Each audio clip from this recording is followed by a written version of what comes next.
नमस्कार दोस्तों।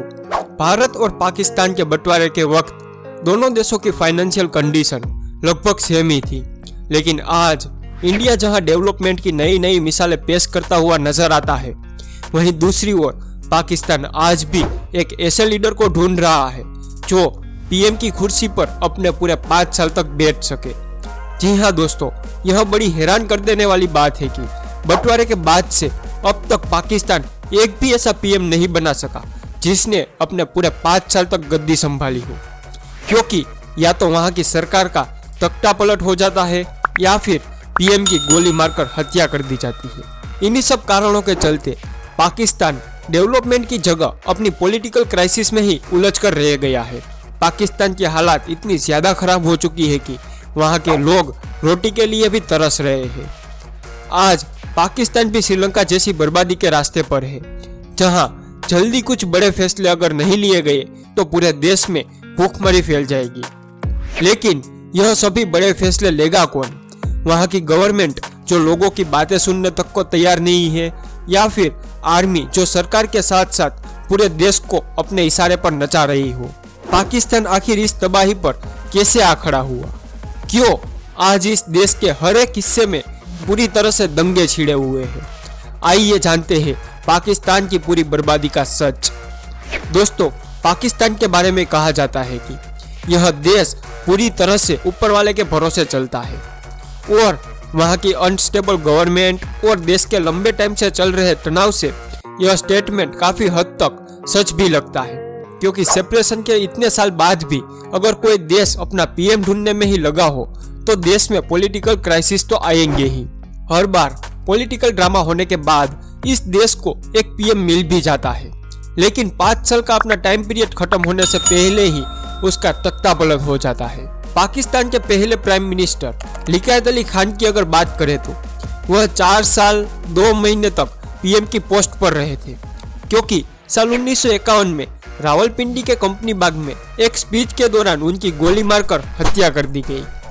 इस शूटआउट में कहा जाता है कि पीएम लियाकत अली खान पर सैयद अकबर ने गोली चलाई थी, जिसे पुलिस वाले ने वहीं ढेर कर दिया था।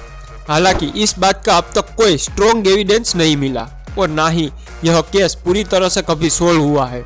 लियाकत अली खान के मर्डर के बाद ख्वाजा निजामुद्दीन को पाकिस्तान का पीएम बनाया गया, जो उस समय गवर्नर जनरल हुआ करते थे। लेकिन 2 साल के बाद उनसे भी यह कुर्सी छीन ली गई। फिर उनके बाद प्राइम मिनिस्टर की सीट मोहम्मद अली बोगरा ने संभाली। लेकिन हैरानी की बात तो यह है कि उन्हें भी सिर्फ 2 साल के अंदर ही अपनी कुर्सी से हाथ धोना पड़ गया।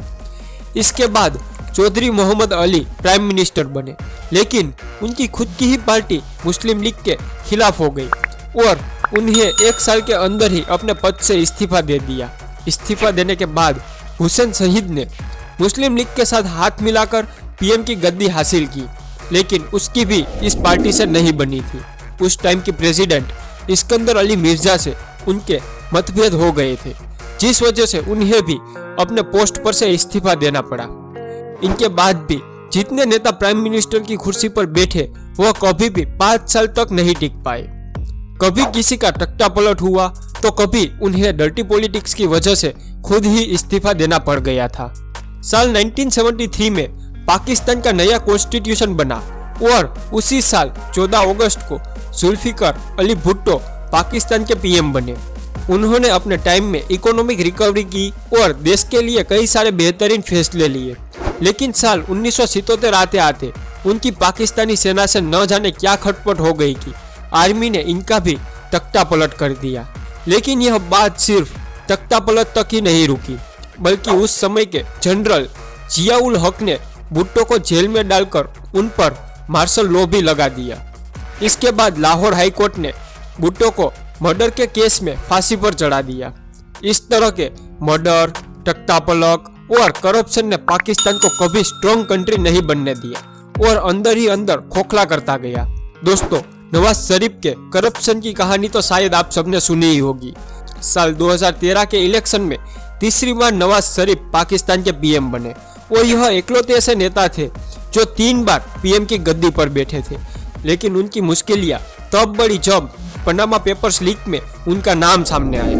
उसके बाद सुप्रीम कोर्ट ने नवाज शरीफ पर आजीवन किसी भी गवर्नमेंट पोस्ट पर बैठने से बैन लगा दिया और साल 2018 में इनकम से ज्यादा असेट्स रखने के जुर्म में गिल्टी माना गया और इस जुर्म में 10 साल के लिए जेल भेज दिया गया। लेकिन नवंबर साल 2019 में उनकी तबीयत खराब हुई। उन्होंने लाहौर कोर्ट से इलाज के लिए एब्रोड जाने की 4 हफ्ते की परमिशन मांगी, तभी लाहौर कोर्ट ने उन्हें परमिशन दे दी। लेकिन 3 साल से भी ज्यादा समय बीत गया, लेकिन आज तक नवाज शरीफ घर नहीं लौटे। बाद में उन्हें भी भगोड़ा डिक्लेयर कर दिया गया। दोस्तों, पाकिस्तान के नेताओं ने तो लूटा ही, लेकिन रूस और यूक्रेन वॉर ने भी पाकिस्तान की कमर तोड़ी।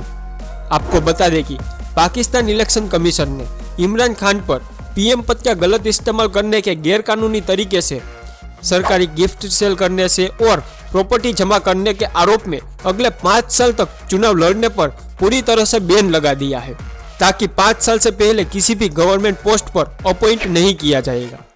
दोस्तों, इलेक्शन कमीशन के इस फैसले के विरुद्ध इमरान खान ने पाकिस्तान में बड़ी बड़ी रैलियां की।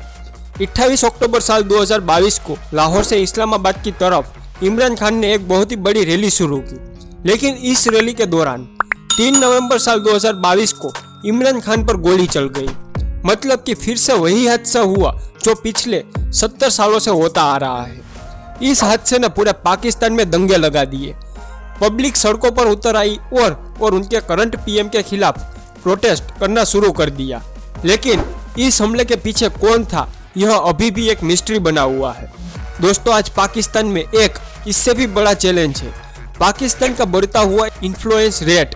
जी हाँ दोस्तों, पाकिस्तान में बढ़ते सियासी बोर्ड के बीच महंगाई ने भी पाकिस्तान की कमर तोड़ दी है।